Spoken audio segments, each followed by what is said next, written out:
After quite possibly the worst Grand Prix in the history of Formula One, Fog Racing is here to review it. Welcome back to the channel. It's currently 2 a.m. here in the UK, and 20 hours ago, this Japanese Grand Prix got underway. And let's just be honest, folks, it was absolutely abysmal.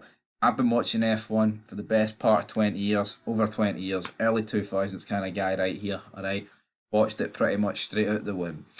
And I tell you what, I wanted to go back because this wasn't good, and they really need to fix the F. They need to fix with the regulations, right?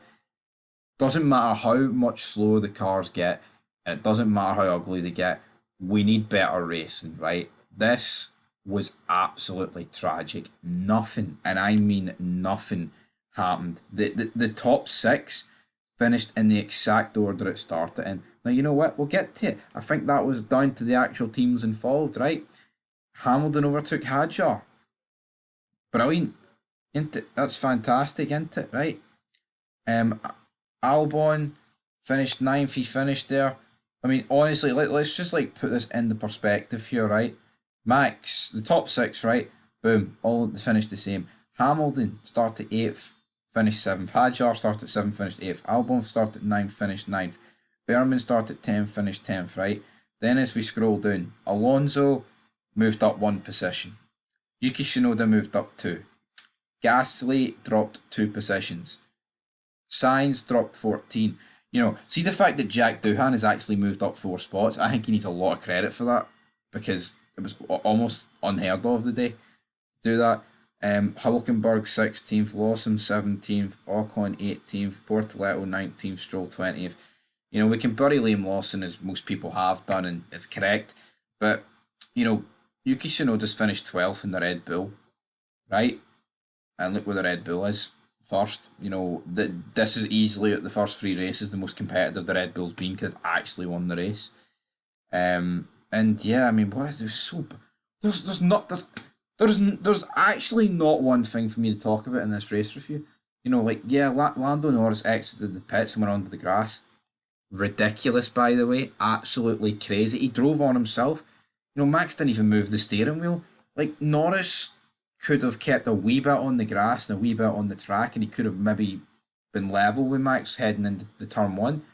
Or better yet, stick with him, take a lot of life at the tyres and try and get past him early on. But then better yet, what McLaren doing? You know, didn't even split the strategies. We've seen with Mercedes, they kept Antonelli out longer, which was absolutely the correct decision. But at the same time, I guess, we did see how hard it was to overtake.